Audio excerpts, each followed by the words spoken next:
استغفر الله لا حول ولا قوة إلا بالله العلي العظيم بسم الله الرحمن الرحيم يا أيها الذين آمنوا كتب عليكم الصيام كما كتب على الذين من قبلكم لعلكم تتقون إيمان দাররা তোমাদের উপরে রমজানের রোজাকে ফরজ করা হলো যেমনি ভাবে তোমাদের পূর্বের উম্মতের উপরে ফরজ করা হয়েছিল লাআল্লাকুম তাত্তাকুন এই রমজান এজন্য ফরজ করা হয়েছে যাতে তোমরা তাকওয়া অর্জন করতে পারো। সূরাতুল বাকারা 183 নম্বর আয়াত। এখান থেকে নতুন আলোচনা শুরু। রমজানের রোজা আল্লাহ তাআলা ফরজ করছেন। কুতিবা শব্দের অর্থ হচ্ছে লেখা হলো। আল্লাহ বিভিন্ন জায়গায় নামাজের ব্যাপারে বলছেন নামাজ ফরজ করা হলো, আর জিহাদের ব্যাপারে বলছেন কুতিবা কুতিবা আলাইকুমুল কিতাল, জিহাদকে ফরজ করা হলো, রোজাকে ফরজ করা হলো। দুইটা শব্দ ব্যবহার করছেন কেন? কুতিবা এবং ফুরিজা। ফুরিজা মানে সবসময় ফরজ, আর কুতিবা শব্দের অর্থ এই জায়গায় আইসা এই শব্দ ব্যবহার করার কারণ হলো রমজান তো পুরা বছরে ফরজ না, পুরা বছরের নির্দিষ্ট একটা মাসে রোজা রাখা ফরজ। জিহাদ সব সময় ফরজ না, জিহাদ নির্দিষ্ট একটা সময় ফরজ। এই কারণে আল্লাহ তাআলা কুতিবা শব্দ ব্যবহার করছেন। পূর্বের উম্মতের উপরে রমজানের রোজা ছাড়া অন্য একটা রোজা ফরজ ছিল, সেটা হলো আশুরার দিন। আশুরার দিন তারা রোজা রাখত ইহুদিরা, এবং ইসলামের প্রাথমিক পর্যায়ে রমজানের রোজা ফরজ হয়নি। প্রথম পর্যায়ে আশুরার রোজাটা ফরজ ছিল, শুধু আশুরার রোজা। আল্লাহ রসুল মদিনায় গেলেন, যাওয়ার পরে দেখলেন যে মদিনার ইহুদিরা একদিন উপোস থাকে। এখন হিন্দুরাও রোজা রাখে, ডাক্তাররাও সর্বশেষ ট্রিটমেন্ট গ্যাস্ট্রিকের জন্য সর্বশেষ এটাই দেয়, 17 ঘন্টা উপোস থাকেন। ইন্ডিয়ায় মাদ্রাজ একটা জায়গা আছে যেখানে চিকিৎসা সবচেয়ে উন্নত, ওইখানে সর্বশেষ গ্যাস্ট্রিকের রোগীদের ট্রিটমেন্ট হলো 17 ঘন্টা বা 18 ঘন্টা উপোস, আর ওইটাকে রাসূল বলছেন রোজা। তারা সূর্য ওঠার আগে কিছু খায় আর সূর্য ডুবার পরে খায়। এরা মনে করে যে এটাতে শেফা, এটাতে আরোগ্য লাভ করবে, এই সূর্যের একটা পাওয়ার। অথচ সূর্য ওঠার আগে খাওয়া আর সূর্য ডুবার পরে খাওয়া, এটার নামই হচ্ছে রোজা। শব্দ পরিবর্তন, কিন্তু সর্বশেষ ট্রিটমেন্ট ওইটাই। রাসূল বলছেন ফজরের নামাজে আসো, তো তোমার ডায়াবেটিস কন্ট্রোল থাকবে। তো ডাক্তারের প্রেসক্রিপশন এখন কি? সকালে 5টার সময় ওইটা হাঁটতে হবে। তো ঠিকই 5টার সময় ওইটা হাঁটে, কিন্তু ফজরের নামাজে আসে না। সকালের যে আবহাওয়াটা অনেক দামি। হাকিম আজমাল সাহেব একজন বড় ডাক্তার ছিলেন, উনি বলেন যে সুবহ সাবিরি কি হাওয়া লাখো রুপিও কি দাওয়া। এই সকালের যে আবহাওয়া, যে বাতাসটা, এটা কোটি টাকার সম্পদ। জনৈক বুজুর্গকে জিজ্ঞেস করা হইলো যে সকালের আবহাওয়াটা এত স্বচ্ছ কেন, এটা এত পরিষ্কার কেন, এটা মানুষের জন্য এত উপকারী কেন? তো তিনি যে জবাবটা দিচ্ছেন, বলেন যে সকালের আবহাওয়া যেটা, সকালের এই বাতাস, এই অক্সিজেনের মধ্যে কোন মুনাফিকের নিঃশ্বাস এটার সাথে অ্যাটাচ হয় না। মুনাফিক ফজরে আসে না, মুনাফিক ফজরে ঘুমায় থাকে। আর ফজরে যারা আসে এরা আল্লাহ তাআলা সাচ্চা বান্দা, খালেস বান্দা। এই কারণে এই সকালের আবহাওয়াটা এত তাজা থাকে। তো পূর্বের উম্মতের উপরে রমজানের রোজা ফরজ ছিল না, কিন্তু আশুরার রোজা ফরজ ছিল। রাসূল মদিনায় যায় দেখলেন ইহুদিরা রোজা রাখে। বললেন যে তোমরা কিসের রোজা রাখো? তো বলে যে হাদা ইয়াউম নাজ্জাল্লাহু মূসা মিন আদুবিহি, এটা এমন একটা দিন যে দিন আল্লাহ তাআলা মূসা আলাইহিস সালামকে তার কওম ফেরাউনের নির্যাতন থেকে হেফাজত করছেন। আশুরা মানে 10 মুহররম, আর 10 মুহররমের তাৎপর্য এটা অনেক কিতাবের মধ্যে আসছে। পৃথিবীর ঐতিহাসিক যতগুলা ঘটনা আছে, ম্যাক্সিমাম ঘটনাগুলা 10 মুহররমের সাথে সম্পৃক্ত। এবং শুধু পিছনের না, ভবিষ্যতে যে ঘটনাগুলা ঘটবে অধিকাংশ ঘটনা এবং উল্লেখযোগ্য কিয়ামত যেটা পৃথিবী তছনছ হয়ে যাবে, এটাও হবে কি দিন? 10 মুহররম। পৃথিবীর সৃষ্টি 10 মুহররম, ধ্বংস আল্লাহ করবেন 10 মুহররম, তবে ওই দিনটা হবে শুক্রবার। আদম আলাইহিস সালামকে সৃষ্টি 10 মুহররম, জান্নাতে ঢুকাইছেন 10 মুহররম। কারবালার ঘটনাটাও 10 মুহররম, তবে কারবালার ঘটনার কারণে 10 মুহররম দামি হয়েছে বিষয়টা এমন নয়। ফেরাউনকে আল্লাহ তাআলা নীল নদে ডুবাইছেন যেদিন, ওই তারিখটাও ছিল 10 মুহররম। তো ফেরাউন থেকে আল্লাহ তাআলা মুসা আলাইহিস সালামকে মুক্তি দিয়েছেন, এই জন্য ইহুদিরা এই 10 মুহররম একটা রোজা রাখতো শুকরিয়া। আল্লাহ রাসূল বললেন যে নাহনু আহাক্কু বিমূসা, তোমরা যদি মুসা আলাইহিস সালামের মুক্তির জন্য রোজা রাখতে পারো তো মুসার প্রকৃত ভাই হচ্ছে আমি, এবং মুসা আলাইহিস সালামের জন্য শুকরিয়ার রোজা রাখার সবচেয়ে বেশি হকদার আমরা মুসলমানরা। তখন আল্লাহ রাসূল মুসলমানদেরকে বললেন সুমু আশুরা, তোমরা আশুরার দিন রোজা রাখো। ওয়াখালাফুল ইয়াহুদ, ইহুদিদের বিরোধিতা করো। কিভাবে? তোমরা হয়তো 9 তারিখ 10 তারিখ রাখবা অথবা 10 11 দুই দিন রাখবা, ইহুদিরা রাখে একটা, তোমরা রাখবা দুইটা। তো আল্লাহ রাসূল মদিনার না শুধু ইহুদিদের সাথে মুসলমানদের একটা বৈপরীত্য, একটা বিপরীতমুখী আচরণ শিখিয়ে গেছেন, যেটা কিয়ামত পর্যন্ত বলবৎ থাকবে। এমনকি রোজা যেটা ইবাদত, এটার ভিতরে এসে আল্লাহ রাসূল বলতেছে যে তোমরা তাদের বিরোধিতা করো। 3টা সময় নামাজ পড়া নিষেধ, সূর্য যখন ওঠে, সূর্য যখন দ্বিপ্রহরে মাথায় থাকে, এবং সূর্য যখন অস্ত হয়ে যায়, এই 3 সময় নামাজ পড়া নিষেধ। কেন?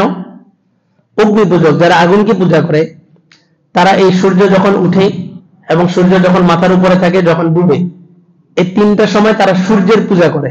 কারণ সূর্যের ভিতরে পুরাটাই, যদিও মাইক্রোজেন অ্যাসিড আছে, কিন্তু এটাতে একটা আগুন, তো আগুনের পূজা করে হিসাবে তারা সূর্যের যখন উঠে তখন একবার পূজা করে, অস্ত যাওয়ার সময় একবার, মাথার উপরে যখন থাকে তখন একবার। আল্লাহ রাসূল বললেন এই 3 সময় তারা ইবাদত করে, তোমরা এই 3 সময় নামাজ পড়ো না। তো নামাজ পড়া ইবাদত, কিন্তু এই 3 সময় নামাজ পড়লে গুনাহ হবে সওয়াবের পরিবর্তে। আল্লাহ, এই যে এখন 31 নাইট গেল, জানুয়ারির প্রথম। থানুস একটা দেবতা আছে রোমকদের, থানুস। এই থানুস দেবতা, তাদের বিশ্বাস যে এই দেবতাটা শুরু এবং শেষ, যে কোনো বিষয়ে শুরু এবং শেষ। এই দেবতাকে যদি পূজা করা হয়, এই দেবতাকে যদি খুশি রাখা হয়, তাহলে আমাদের যে কোনো শুরু কাজটা ভালো হবে। এই থানুসের নামের উপরেই জানুয়ারি, এই জানুয়ারি শব্দটা আসছে। এটা শুরু, এটা শেষ। তো তাদের একটা বিশ্বাস, এই থানুস দেবতাটাকে যদি খুশি রাখা হয় তাহলে আমাদের পুরো বছর ভালো যাবে, এই জন্য তারা 31 নাইট পালন করে। অথচ আল্লাহ রাসূল বলেন যে প্রত্যেকটা সময় হাসিবু ক্বাবলা আন তুহাসাবু, তোমার হিসাব অন্য গ্রহণ করার আগে নিজের হিসাব নিজেই গ্রহণ করো, তাহলে সহজ। পিছনে একটা বছর চলে গেছে, এটা নিয়ে কারো আফসোস নাই, কিন্তু একটা নতুন বছর আসতেছে, ওটা নিয়ে সবাই আনন্দ ফুর্তি। কবি বলছিলেন জিंदगी की दीवार से एक ईंट गिर रही है और नादान कह रहा है कि नया साल मुबारक हो। জীবনের যে একটা প্রাচীর, একটা দেওয়াল আছে, এই দেওয়াল থেকে একটা ইট পড়ে যেতেছে, মানে কি আমার জীবন থেকে একটা বছর চলে গেছে, আমি ওটা নিয়ে আফসোস নাই, কিন্তু আমি সামনে একটা বছর আসবে, আমি আনন্দ করছি। কেন? ওই যে খ্রিস্টানরা যে কারণে আনন্দ করে ওই কারণে, অথচ আমি জানিও না। খ্রিস্টানরা এই দিবসটাকে পালন করে কেন? যে এই থানুস দেবতাটা শুরু এবং শেষ, যে কোনো কাজের শুরুতে যদি এটাকে খুশি রাখা হয় তাহলে আমাদের পুরো কাজটা সফল হবে। তো তাদের এই বিশ্বাস অনুপাতে তারা বছরের প্রথম দিন এই থানুসকে খুশি করার জন্য 31 নাইট পালন করে, যাতে পুরো বছরটা ভালো যায়। অথচ মুসলমানদের গণনা কি ইংরেজি না আরবি? আরবি। ঈসা আলাইহিস সালামের জন্ম থেকেই যে গণনা শুরু, এটাকে বলে খ্রিস্টাব্দ। আর ঈসা আলাইহিস সালামের জন্মের পূর্ব থেকে যদি কোনো হিসাব টানা হয়, এটাকে বলে খ্রিস্টপূর্ব। আর আল্লাহ রাসূল হিজরত করছেন নবুয়তের 13তম বছর মক্কা থেকে মদিনায়। এই হিজরত থেকে যে গণনাটা শুরু হয় এটাকে বলে হিজরি সন। আর বাদশাহ আলমগীরের আমল থেকে যেটা শুরু হয়েছে বাংলা সন, বঙ্গাব্দ। তো মুসলমানদের সমস্ত আমলগুলা আরবি তারিখের সাথে সম্পৃক্ত। মুসলমানরা ইংরেজি কোনো দিবস পালন করার কোনো অপশন নাই, কোনো সুযোগ নেই। আর ঈমানটা কি? ঈমান শুধু মুখে কালিমা পড়লাম, এটাই ঈমান। এটা অদৃশ্য, এটা দেখা যায় না। এটা আসে যেমন দেখা যায় না, এটা যাওয়ার ক্ষেত্রেও দেখা যায় না। এই কারণে রাসূল বলছেন একটা জামানা আসবে, ইউসবিহু মুমিনান ওয়া ইউমসি কাফিরা ওয়া ইউমসি মুমিনান ওয়া ইউসবিহু কাফিরা। সকালে মুমিন থাকবে, বিকালে কাফের। বিকালে মুমিন হবে তো সকালে কাফের। বুঝবেই না যে তার ঈমান কোথায় চলে গেছে। তো গত রাত্রে যারা 31 নাইট পালন করছে বা এটা সহযোগিতা করছে, মদত দিছে, আনন্দ করছে, এটা উপভোগ করছে, প্রত্যেকেরই ঈমানের মধ্যে একটা আশঙ্কা চলে আসে। এই কারণে সাহাবায়ে কেরাম একটু পর পর একজনকে ডাকতেন, তাআল নুমিনু সাআতান, আসো কিছুক্ষণ ঈমানে আলোচনা করি। আশরাফ আলী থানভী রাহমাতুল্লাহ আলাইহি ওনার কিতাবের মধ্যে আসে উনি প্রতি 6 মাস পর পর বিবাহকে নবায়ন করতেন। বিবাহ, উনি যে বিবাহ, বিবিকে আবার নতুন করে বিবাহ করতেন। কেন? ওনারা তো অনেক বড় বুজুর্গ ছিলেন, ওনাদের মেজাজ, ওনাদের থিওরি, ওনাদের থিসিস আমাদের সাথে মিলবে না।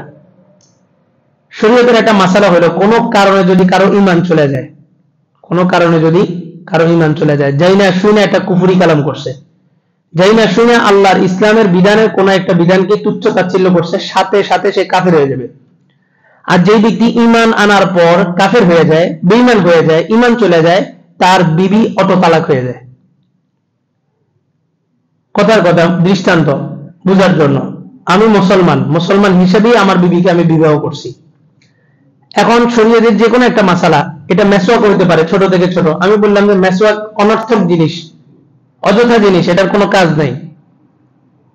তা আমার ঈমান আছে না গেছে? চলে গেছে। তা আমার ঈমান যেমন চলে গেছে, আমার বিবি কি আছে না গেছে? বিবিও শেষ। এই কারণে আশরাফ আলী থানভী রাহমাতুল্লাহ এত বড় বুজুর্গ, যুগের মুজাদ্দিদ বলা হতো। মুজাদ্দিদ মানে প্রতি 100 বছরে আল্লাহ তাআলা একজনকে পাঠান, যিনি আইসা পুরা ইসলামের মধ্যে যতগুলো বিকৃত হয় সমস্ত বিকৃত থেকে ইসলামটাকে পাক সাফ করে আবার আগের জায়গায় নিয়ে আসে। আশরাফ আলী থানভী রাহমাতুল্লাহ আলাইহি মুজাদ্দিদ আল-সানি বলা হয়। তিনি যুগের ইমাম ছিলেন। ওনার মতো ব্যক্তি প্রতি 6 মাস পর পর ওনার বিবাহটাকে দোহরাইতেন, স্ত্রীকে আবার নতুন ভাবে মোহরানা দিয়ে আবার নতুন ভাবে বিবাহ করতেন, কারণ জানা নাই কোন সময় আমার ঈমান ছিল। আল্লাহু আকবার। এই জন্য পিছনের একটা বছর চলে গেছে, সামনের একটা বছরের জন্য দৃঢ় প্রতিজ্ঞা হওয়া যে আর একটা বছর হতে পারে, এটাই আমার জীবনের শেষ বছর, 2025 সাল এটাই আমার জীবনের শেষ বছর। প্রতিজ্ঞাবদ্ধ হওয়া, আল্লাহর সাথে প্রতিজ্ঞা করা। 24-এ এমন কিছু গুনাহ ছিল যেটা আমি কন্টিনিউ করছি, এটা মোবাইলের গুনাহ হতে পারে, ফিজিক্যালি কোনো গুনাহ হতে পারে। 25 সালের দৃঢ় প্রতিজ্ঞা থাকবে এই গুনাহ আমি করব না। গুনাহ ছাড়তে পারে না। একজনের সাথে গত অনেকদিন লম্বা সময় কথা হয়েছে, উনি গুনাহ ছাড়তে পারে না, একটা গুনাহ, যে কোনো একটা গুনাহ। তা আমি বললাম যে একটা কাজ করেন, আপনি আপনার জন্য আবশ্যক করে নেন যে এই গুনাহটা যখনই সংগঠিত হবে আপনি 5000 টাকা সদকা করবেন। এটা নিজের জন্য নিজে আবশ্যক করে নেন। পরে আলহামদুলিল্লাহ গুনাহটা ছুটছে। মানে উনি নিয়ত করে নিছেন এই গুনাহটা আমার দ্বারা যখনই হবে তখনই আমি 5000 টাকা সদকা করব। এরপরে বলেন যে আমার মন মানসিকতা এমন হয়েছে যে গুনাহটার কথা মনে আসলে ওই যে 5000 টাকা ঋণ করে হইলাম, এটা সদকা করতে হবে, তো এখন আর ওই গুনার দিকে ইয়া যায় না। যে কোনো ভাবে হোক, মানুষ পারে না এমন কিছু নেই, মানুষের কন্ট্রোলের বাহিরে আল্লাহ তাআলা কোনো কিছুই দেন নাই। লা ইউকাল্লিফুল্লাহু নাফসান ইল্লা উসআহা, যে যতটুকু নিতে পারবে আল্লাহ তাকে ততটুকুই দিবেন। আয়াত নাযিল হলো, আল্লাহ তাআলা আলিমুম বিযাতিস সুদূর, অন্তরের খবর সব কিছু আল্লাহ তাআলা জানেন। সাহাবায়ে কেরাম দেখেন কোরআন হাদিস কি কিভাবে বুঝতেন। ওনারা রাসূলের দরবারে চলে গেলেন দৌড়ে, লজ্জায় মুখ ঢেকে ফেলছে। রাসূল বললেন যে কি সমস্যা? তো বলে যে ইয়া রাসূলুল্লাহ, অনেক সময় তো মনের মধ্যে অনেক খারাপ খারাপ জিনিস আসে, এটা কি ইচ্ছা করে আনি? এটা অটোমেটিক চলে আসে। মনের মধ্যে সবারই কুপ্রবৃত্তির চাহিদা, কুমন্ত্রণা, এটা মনের মধ্যে অটোমেটিক আসে। সাহাবায়ে কেরামেরও আসতো। তো সাহাবায়ে কেরাম যায় বলে যে মনের মধ্যে তো অনেক কিছুই চলে আসে, এটা তো আমরা ইচ্ছা করে আনি না, এটা অটোমেটিক চলে আসে। তা আল্লাহ যদি এটাও জানে তো এটা শরম না আল্লাহর সাথে? কিন্তু দেখেন আমি গুনাহ করতেছি, আল্লাহর সাথে আমার কোনো শরম নাই, কোনো লজ্জাবোধ করতেছি না। একটা রুম সব দিক থেকে আটকানো, এই রুমটার মধ্যে আল্লাহ তাআলা অক্সিজেন দিয়ে রাখছেন আমাকে, আমি ওই নিয়ামত খেতেছি, আবার ওই নিয়ামত যিনি দিতেছেন তারই না শুকরিয়া করতেছি। মাটি জমিন প্রতিদিন আল্লাহকে বলে আন তা'মুরানি আন আবলুআক আন আবলাউ ইবাদাক, আল্লাহ আদেশ করেন আমি আপনার বান্দাটাকে গিলা ফেলি, আমার বুকের মধ্যে টান দিয়ে দিই। আল্লাহ বলেন যে লিমাযা, কেন এমন রাগ গোসা করতেছো? তো বলে যে ইয়াকুলুক ওয়া ইয়াসিক, আপনার রিজিক খায়, আপনার নাফরমানি করে। তো জমিন পর্যন্ত বরদাস্ত করে না, প্রতিদিন কবর মানুষকে 5 বার করে ডাকে যে আমি অন্ধকারের ঘর, পোকামাকড়ের ঘর, কিছুই নেই, আমার কাছে আসতে তুমি তোমার ব্যবস্থা করে আসো।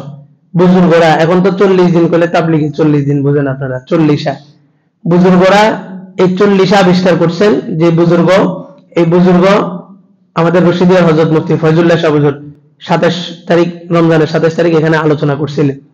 বলেন যে মাটির নিচে গর্ত খনন করে 40 দিনের জন্য মাটির নিচে চলে যেতেন, কবরের একটা ফিল নেওয়ার জন্য, যে আমি কবরে যাইতে হবে। ওনারা 40 দিন ওখানে কাটাইছেন, কাটায় কবরের একটা ভয় নিয়ে তারপরে বের হইতেন। যান না একটা বদ্ধ রুমের মধ্যে আবদ্ধ হন, যে কবরে আমার এভাবেই থাকতে হবে, অন্ধকার, কেউ থাকবে না, আমার আমল, আমার ঈমান আমল। আল্লাহু আকবার। এমন কিছু করব না যেটার দ্বারা দিনের কি হয়, ক্ষতি হয়।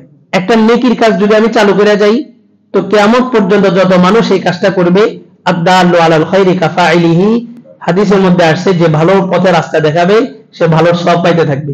তবে সাবধান, একটা গুনার কাজ, একটা ভিডিও, খারাপ একটা ভিডিও পোস্ট করছি, আপলোড করছি, এই ভিডিও দেখে যত মানুষ গুনাহ কামাই করবে, অথবা আমি যে কোনো একটা গুনার রাস্তা চালু করে গেছি, এই গুনাহ যতজনে করবে, যত মানুষে করবে, আমি চলে যাবো, কিন্তু প্রত্যেকটা মানুষের গুনাহের একটা ভাগ আমার আমলনামায় যেতে থাকবে। এই কারণে মুফাসসিরিন কেরাম বলেন, পৃথিবীতে যত হত্যা হবে, যত মার্ডার হবে, সমস্ত মার্ডারের সমপরিমাণ গুনাহ কাবিলের আমলনামায় জমা হবে। ওই যে আদম আলাইহিস সালামের দুই ছেলে হাবিল কাবিল, কাবিল সর্বপ্রথম হত্যার বিধান বাস্তবায়ন করছে, এই কারণে সমস্ত গুনাহ তার আমলনামায় জমা। তো 2024 সালের জন্য দৃঢ় প্রতিজ্ঞা করেন যে এক ওয়াক্ত নামাজ আর কাজা করব না ইনশাআল্লাহ। আল্লাহ, আমি চাইলেই সম্ভব। শয়তানকে কি আল্লাহ এতই শক্তি দিয়ে দিয়েছে যে আমাকে ঘুরিয়ে ফেলবে? অসম্ভব। আল্লাহ বলছেন ওয়া আদুউম মুবিন, ইন্নাশ শাইতানা লাকুম আদুউম মুবিন ফাত্তাখিযুহু আদুওয়া, শয়তান তোমাদের সুস্পষ্ট শত্রু, তাকে শত্রু হিসেবেই গ্রহণ করো। আল্লাহ হাদাইলাকুম ইয়া বানি আদম লা তা'বুদু শাইতান ইন্নাহু লাকুম আদুউম মুবিন। শয়তানের ইবাদত করা যাবে না, শয়তান সুস্পষ্ট শত্রু আমাদের। কিন্তু দেখা গেছে ওই শয়তানই আমাকে সবচেয়ে বড় ধোঁকা দিতেছে। নামাজে আসলাম, একদম গেটে চলে আসছে, একটা মোবাইল আসছে যে কাস্টমার আসছে, তো ফেরেশতা ডাইকে আইনা আমাকে গেট পর্যন্ত আনছে, ফেরেশতা কি আইনা আমাকে নিয়ত বান্ধায় দিব, একদম খাওয়াই দিব, কিছু তো আমার নিজের দায়িত্ব আছে। তো ফেরেশতা প্রটোকল দিয়ে আমার মসজিদে গেট পর্যন্ত আনছে, শয়তান কল দেওয়া আবার নিয়ে গেছে, কাস্টমার আসছে। তো কার উপরে কাকে প্রাধান্য দিচ্ছেন? আল্লাহর উপরে কাস্টমারকে প্রাধান্য দিচ্ছেন। তো কোন অবস্থাতেই 5 ওয়াক্ত নামাজ, আমার নামাজটা তো পড়তে হবে, এখনো পরে হোক, কাজা কেন পড়বো? আদা পড়ি, জামাতের সাথে নামাজ পড়ি। আল্লাহু আকবার। আমরা চাইলেই সবকিছু সম্ভব। আর রজব মাস চলে আসছে, রজব চলতেছে, রজব শাবান, রমজানের একটা প্রিপারেশন নেন। রমজান মাসেই রোজা রাখতে হয়, তাই না? আর তো সারা বছর রোজা রাখা নিষেধ, শুধু 5 দিন ছাড়া যে কোনো দিন আপনি রোজা রাখতে পারবেন। কোরবানি ঈদের 3 দিন আর ঈদের 2 দিন, এই 5 দিন ছাড়া পুরা বছরের যে কোনো দিন রোজা রাখতে পারবেন। একটা কথা বললেন, আপনার যখন যে বিয়ে করতে সমান্তরাল কর্মবর্তী পুরানা কারণগুলো কি দিয়ে দিত? এটা সতর্কতামূলক করতেন আর কি, উনি সতর্কতা। এত ভয় কি এর? কাবিনের টাকা নিজের বিবির এনে দিবেন, অন্যরে দিতেছে উনি।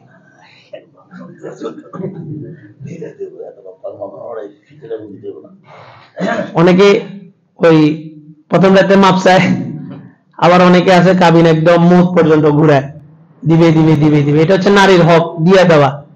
তবে শরীয়তের মাসালা হইল না দিয়েও রাখতে পারবে। আপনি একটা মহিলা, এটা মাত্র আসছে, সে আপনার সাথে এখনো ভালো করে অ্যাডজাস্ট হয়নি, পারিবারিক সব সমস্যাগুলো বিয়ের সূচনাতেই হয়, আপনি আইনেই তারে 5 লক্ষ টাকা তার হাতে দিয়ে দিয়েছেন, পরের দিন সে গায়েব।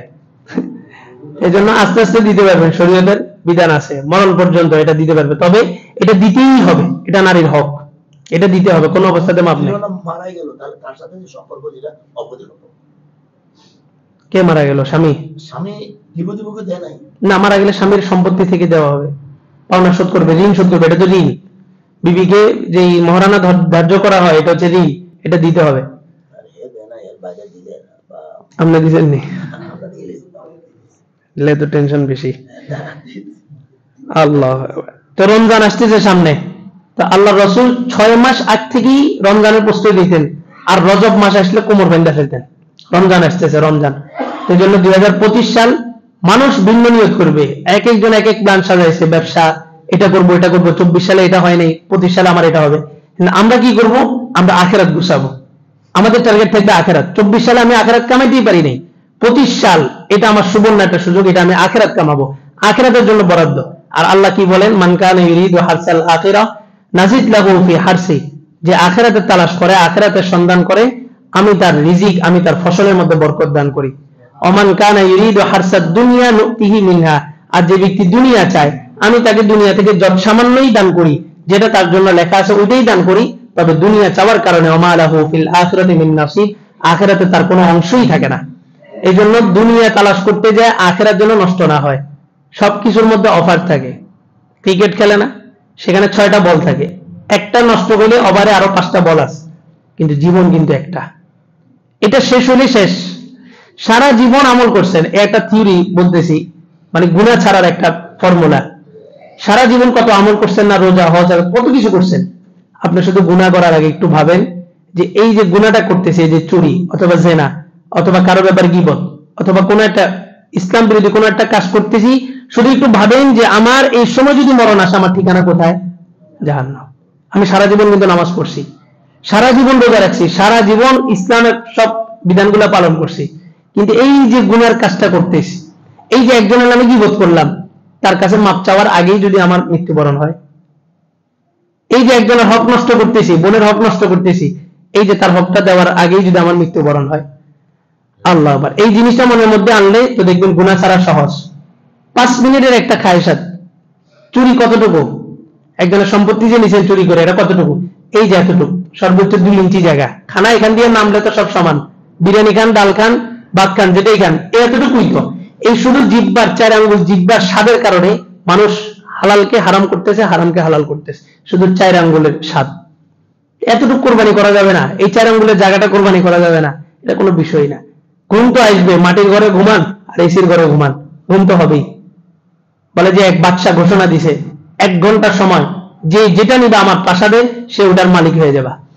তো সবাই যে যেটা পারছে ওটা করছে। এক নাদান, সে বলতেছে, জীবনে কোনোদিন এসি রুমে কি ঘুমাইছি, আর জীবনে কোনোদিন এসি রুমে ঘুমামো, আমার কপালে কি এটা আছে? তো সে বাচ্চার বেডরুমে যায়, এসি ছেড়ে দিয়ে ঘুমাই গেছে। সময় কতক্ষণ? 1 ঘন্টা। তো বাকি মানুষ নিতে নিতে নিতে নিতে সে যেই রুমে ঘুমাইছে ওই রুমের এসি খাটটা সব নিয়ে গেছে। 1 ঘন্টা পরে ঘামে ঘুমিয়ে গেছে। ওইটা থেকে এসিও নাই, যে খাটের উপরে শুয়েছে খাটও নাই। সময় কতক্ষণ ছিল? 1 ঘন্টা। অথচ এই লোকটা যদি এসি খাটটা এগুলো যদি নিয়ে যেত, তাহলে সারা জীবন কি করতে পারতো? এসিতে ঘুমাইতে পারতো। তো দুনিয়ার সময় এটা, আল্লাহ তাআলা আমাদেরকে দুনিয়াতে পাঠাইছেন, দুনিয়ার চাকচিক্যের মধ্যে আমরা পড়ে আছি। 3 জনকে বাদশা 3টা ব্যাগ দিছে, দিয়ে বললো যে 3 জনে বাগানে ঢুকো, আমার জন্য ফলের এই ব্যাগ ভর্তি করে আনো। কি দিয়ে ভর্তি করবা জানি না। তো প্রথম যে ব্যক্তি ঢুকছে, ওই ব্যক্তি চিন্তা করলো বাদশা ফলের কথা বলছে, তো বিভিন্ন আইটেমের ফল নিছে, এক আইটেম না, বিভিন্ন আইটেমের, আপেল, কমলা, মালটা, আঙ্গুর, যেটা পারছে ওটা নিছে। দ্বিতীয়জন চিন্তা করলো বাচ্চা ফলের কথা বলছে, বাচ্চা কি আসলে ফল খাবে নাকি? তো দ্বিতীয়জন ফল ভরছে, ফলের সাথে পাতা এবং লাঠি যেটা আটকানো থাকে, এই বুটা বলে, এটা সহ ব্যাগ ভর্তি করছে। একজন ভর্তি করছে বিভিন্ন আইটেমের ফল দিয়ে, আরেকজন ভর্তি করছে ফলের সাথে পাতা, লাঠি সবকিছু। আর তৃতীয় জন, সে ছিল নাদান, সে চিন্তা করলো বাচ্চা কি ফল খাওয়ার জন্য কি আমাদেরকে পাঠাইছে নাকি? বাচ্চা এমনি একটা কাজে লাগায় রাখলো আর কি। তো সেই ঢুইকা ফল আর খুঁজে নাই, সে ঢুইকেই জঙ্গলের শুরুতে কিছু পাতা পাইছে, পাতা দিয়ে ব্যাগ ভর্তি করছে। বাচ্চা কি ব্যাগ খুলে চেক করবে নাকি? এত সময় আছে নাকি বাচ্চা? তো 3 জনই বাগান থেকে চলে আসে ব্যাগ ভর্তি করে। একজন ব্যাগের মধ্যে নানা রকম ফল নিছে, আরেকজন 1 রকমের ফল নিছে, পাতা, লাঠি টাঠি সহ, আর আরেকজন ফল নেই, শুধুমাত্র পাতা আর লাঠি নিছে। বাদশা বললেন 3 জনকে 3টা রুমের মধ্যে আবদ্ধ করো 1 মাসের জন্য। তো 3 জনকে 3টা রুমের মধ্যে আবদ্ধ করা হলো 1 মাসের জন্য। যে লোকটা নানা আইটেমের ফল নিছে, সে এক এক দিন এক একটা ফল খায়, তার দিন খুব ভালোই যেতেছে। আর যে 1 রকমের ফল নিছে কিন্তু ফলের সাথে লাঠি নিছে, পাতা নিছে, সে কোন রকম কষ্ট মষ্ট করে দিনগুলা পার করছে। আর যে শুধুমাত্র পাতা নিছে, সে সর্বোচ্চ 2 দিন ছিল, 3য় দিন মারা গেছে। এটা একটা কাল্পনিক গল্প, কিন্তু শিক্ষা হইল আল্লাহ তাআলা আমাদেরকে ব্যাগ দিয়ে পৃথিবীতে পাঠাইছে কি ঢোকানোর জন্য? আখিরাতের পাথেয়। কে কি ব্যাগের মধ্যে ঢুকাইতেছেন চিন্তা করেন। যেটা ঢুকাইছেন এটা দিয়ে আখিরাতের কবরের জগৎই আছে 40,000 বছর, পুলসিরাত আছে 30,000, কিয়ামতের একদিন আছে 50,000 বছর। এই লম্বা সময় পাড়ি দিতে পারবেন? যতটুকু সামান নিছেন ওই হিসাবে সামান, এবার ব্যাগ তো আল্লাহ দিয়ে দিছে, এবার ব্যাগের মধ্যে বাইসা বাইসা ঢুকান। বলে যে এখানের এক একটা সুবহানাল্লাহ জান্নাতের এক একটা স্বর্ণের টুকরা। জান্নাত আপনার বাড়ি হবে স্বর্ণের, জান্নাতে কি স্বর্ণ তৈরি হয় নাকি? স্বর্ণ তো পৃথিবীতে তৈরি হয়। এই পৃথিবী থেকে স্বর্ণগুলা পাঠাইতে হবে। আর দুনিয়া মাজরাতুল আখিরাহ, এটা আখিরাতের একটা ফসলের স্থান। একবার সুবহানাল্লাহ, জান্নাতে একটা গাছ। একবার সুবহানাল্লাহ, জান্নাতে এত বড় একটা খেজুর গাছ হবে, যে খেজুর গাছের ছায়া আরবের সবচেয়ে দ্রুতগামী উট, আধুনিক শব্দে যদি বলি মার্সিডিজ ব্র্যান্ডের গাড়ি, সর্বোচ্চ স্পিডে দিয়া 500 বছর গেলে যে পথ হবে, একটা খেজুর গাছের ছায়া তার চাইতে বড় হবে। একবার সুবহানাল্লাহ, এটা আমার বিশ্বাস হয় না। সর্বশেষ যাকে জান্নাত দিবে, যে জান্নাত একটা সবচেয়ে সর্বশেষ জাহান্নাম থেকে যাকে বের করা হবে, তার জান্নাতটা হবে এই পৃথিবী 10টা পৃথিবী সমান। এত বড় পৃথিবী, সব খালি জায়গা, সব খালি। আপনি যদি সুবহানাল্লাহ মারেন, ওখানে গাছ লাগতেছে। আলহামদুলিল্লাহ বলেন, ওখানে দুধের নহর তৈরি হইতেছে। আল্লাহ আকবার বলেন, জান্নাতে বালাখানা তৈরি হইতেছে। শুধু এখান থেকে বলবেন, ওখানে তৈরি হতে থাকবে, হতে থাকবে, ওখানে জায়গার শেষ নেই। আপনি যাওয়ার পরেও দেখবেন বহু মরুভূমি পড়ে আছে। জান্নাতে যাওয়ার পরে কোনো আফসোস থাকবে? শুধুমাত্র একটা জিনিসের আফসোস, সেটা কি? দুনিয়ার ওই সময়টা, যে সময়টা সে কি ছাড়া কাটাইছে? জিকির ছাড়া। জান্নাতে বাজার হবে, এই যে এখন বাজার হয় না, সাপ্তাহিক বাজার, মাসিক বাজার, হাট, জান্নাতে এরকম হাট হবে। দুনিয়ার কারেন্সি হচ্ছে টাকা পয়সা, আর আখিরাতের কারেন্সি কি? নেকি। এই নেকি কামান আখিরাতের বাজারে যায় জিনিস কিনবেন, আর নাহলে জিনিস দেখে চলে আসতে হবে। আল্লাহ তাআলা কথাগুলো বুঝার, আমল করার তৌফিক দান করুন। প্রত্যেকেই খাতায় নোট করবেন। দুনিয়ার হিসাব যেমন খাতায় করেন, ব্যবসায়ীরা যেমন একটা প্ল্যান করছেন 25 সালে কেমনে কি, আখিরাতের ব্যাপারে প্রত্যেকের একটা খাতা রাখেন। অন্তত হতে পারে আল্লাহ তাআলা এই খাতার উসিলায় তো আমারে মাফ করে দিবেন। একটা হিসাবের খাতা রাখেন যে আমি 25 সালে এটা নিয়ত করলাম, 25 সালে আমি 24 সালে একটা গুনাহ কন্টিনিউ করছি, 25 সালে এটা করব না। 24 সালে 3 ওয়াক্ত নামাজ পড়ছি, 2 ওয়াক্ত পড়তে পারিনি, 25 সালে ইনশাআল্লাহ 5 ওয়াক্তই পড়ব। 24 সালে কিছু কিছু রোজা কাজা করছি, 25 সাল সামনের যে রোজা আসতেছে একটা রোজাও কাজা করব না, প্রত্যেকটা যথাযথ হক আদায় করব। এরকম কিছু নোট করেন, করবেন তো ইনশাআল্লাহ। আল্লাহ তাআলা সবাইকে কথাগুলা বলনেওয়ালা, শুননেওয়ালা সকলকে আমল করার তৌফিক দান করুন।